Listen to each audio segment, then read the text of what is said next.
আলহামদুলিল্লাহ, সমস্ত প্রশংসা সে আল্লাহ তাআলা দরবারে, যে আল্লাহ তাআলা আমাদেরকে সুস্থ রেখে আজকে চালা ইসলামিয়া দারুল হেফজ কওমি মাদ্রাসার উদ্যোগে বার্ষিক ওয়াজ মাহফিলে আসার জন্য আল্লাহ তাআলা আমাদেরকে তৌফিক দান করলেন, সে আল্লাহ তাআলার উপর আমরা লাখ কোটি শুকরিয়া আদায় করি। সকলে বলুন আলহামদুলিল্লাহ।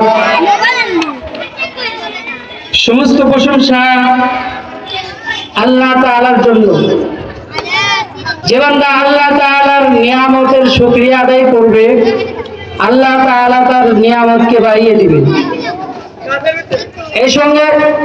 এই প্রসঙ্গে আল্লাহ তাআলা কোরআনুল কারীমে বলতেছেন, লা ইন শাকারতুম লা আযীদান্নাকুম ওয়া লা ইন কাফারতুম ইন্না আযাবি লাশাদীদ।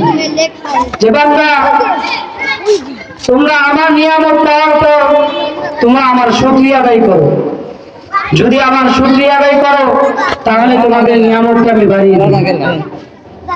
আর যদি তোমরা আমার নিয়ামত পাওয়ার পর নাশুকরিয়া করো তাহলে তোমাদেরকে নিয়ামত থেকে তো বঞ্চিত করা হবে এবং তোমাদেরকে আযাবে গ্রেফতার করবে। এজন্য আমরা সর্বপ্রথম আল্লাহ তাআলা দরবারে শুকরিয়া আরেকবার আদায় করি।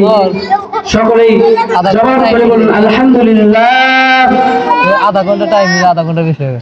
লক্ষ কোটি দরুদ সালাম বিশ্বকর্তা মানবতার কান্ডারি আখিরাতে আদালতের মুফতি সরোর, যে নবীকে সৃষ্টি না করলে পৃথিবীর কোনো কিছু সৃষ্টি হতো না, সেই দয়ার নবীর উপরে সকলেই একবার দরুদ পাঠ করলেন। সকল সাল্লাল্লাহু আলাইহি ওয়াসাল্লাম। সম্মানিত উপস্থিতি, আমি যে বিষয়টা নিয়ে আজকে আলোচনা করতে যাচ্ছি সেটা হলো তাকওয়া বিষয়। আল্লাহ তাআলা যদি আমাকে তৌফিক দান করে এই বিষয়ে কিছু কথা বলবো ইনশাআল্লাহ। আল্লাহ তাআলা কোরআনুল কারীমের ভিতরে বলতেছেন,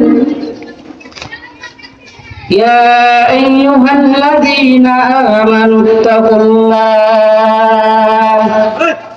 হাক্কা তুকাতিহি ওয়া লা তামুতুন্না ইল্লা ওয়া আনতুম মুসলিমুন। আল্লাহ তাআলা কোরআনুল কারীমের ভিতরে বলতেছেন, ইয়া আইয়ুহাল্লাযীনা আমানু, হে দুনিয়ার মুমিন। আল্লাহ কাদেরকে ডাকতে বললেন? আল্লাহ তাআলা বললেন, হে দুনিয়ার মুমিন, ইত্তাকুল্লাহ, আমি আল্লাহকে তোমরা ভয় করো। কেমন ভয় করতে হবে? হাক্কা তুকাতিহি, ভয়ের মতো ভয় করতে হবে। ওয়া লা তামুতুন্না ইল্লা ওয়া আনতুম মুসলিমুন। আল্লাহু আকবার। আল্লাহ তাআলা বলতেছেন, হে দুনিয়ার মুমিন, তোমরা আমি আল্লাহকে ভয় করো এবং ভয়ের মতো ভয় করতে হবে যে রকম ভয় করার হক আল্লাহ তাআলা রাখেন। তারপর বলতেছেন, ওয়ালা তামুতুন্না ইল্লা ওয়া আনতুম মুসলিমুন। হে দুনিয়ার মুমিন, তোমরা প্রকৃত মুসলমান না হয়ে কবরে এসো না কেউ। এবার আসুন, আল্লাহ তাআলা বললেন, হে দুনিয়ার মুমিন, মুমিন কারা? একদা ইমানদার ব্যক্তিকে মুমিন বলা হয়। ইমানদারের পরিচয় দিতে গিয়ে কোরআনুল কারীমে দুটি শব্দ ব্যবহার হয়েছে।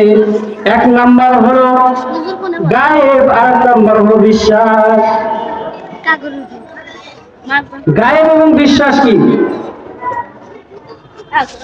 গায়েব সম্পর্কে, গায়েব এমন একটি বিষয় যে মানুষ তার বুদ্ধি দ্বারা কখনো তার চিন্তা করতে পারে না।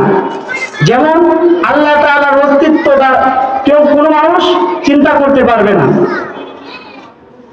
এবং কিয়ামতের দিন যে আমাদেরকে আল্লাহ তাআলা আবার জীবিত করবেন, এটা কিন্তু মানুষের চোখের বাহিরে, এটা কিন্তু দেখা যায় না, এটা গায়েব। এগুলোর উপর বিশ্বাস করা। এবং রাসূল সাল্লাল্লাহু আলাইহি সাল্লাম যেই বিষয়গুলো আমাদেরকে, যেই বিষয়ে সুসংবাদ দিয়েছেন, সেগুলোকে মনে প্রাণে বিশ্বাস করা হলো ইমানদারের কাজ। সম্মানিত উপস্থিতি, আপনারা এক কথাই বুঝবেন যে বিসমিল্লাহ কোরআনুল কারীম সূরা নাসের 3 পর্যন্ত এর ভিতরে আল্লাহ তাআলা যা কিছু বলেছেন, যা কিছু বিধিবিধান দিয়েছেন, যা কিছু মানতে বলেছেন, এই টোটাল কোরআনকে মানার নাম হলো ঈমান। এখন আপনারা যদি বলেন হুজুর আমি কোরআন মানি ঠিক, কিন্তু কোরআনুল কারীমের একটি আয়াত কিংবা একটি অক্ষর আমরা অবিশ্বাস করি, তাহলে আপনি আর মুমিন থাকবেন না। কিভাবে? একটা মিসাল দিলে বুঝতে পারবেন।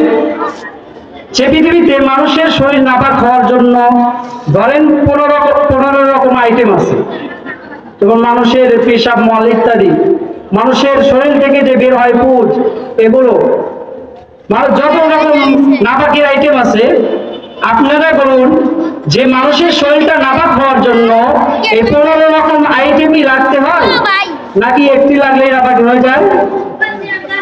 এই 15 মানুষের শরীর নাপাক হওয়ার জন্য 15 রকম আইটেমই লাগতে হয় না।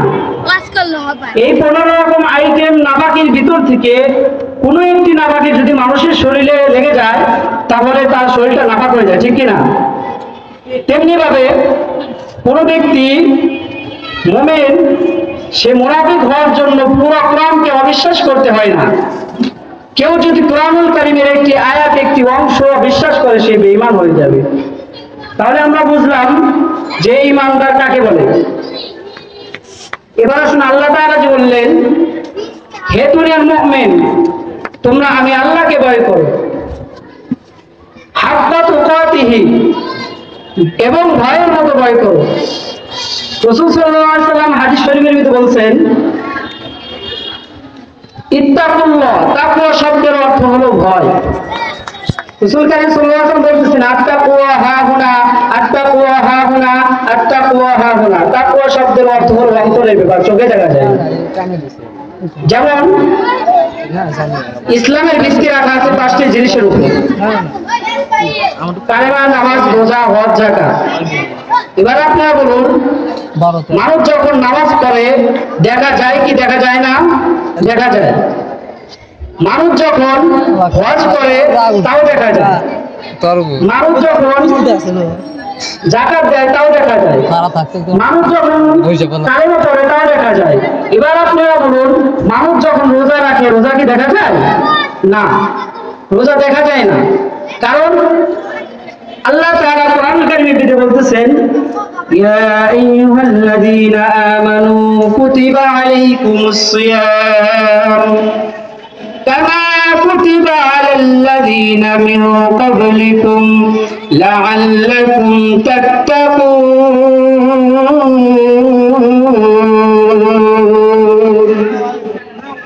আল্লাহ তাআলা এই রমজানের মাধ্যমে মানুষের অন্তরের ভিতরে তাকওয়া অর্জন করাইয়া দেয়।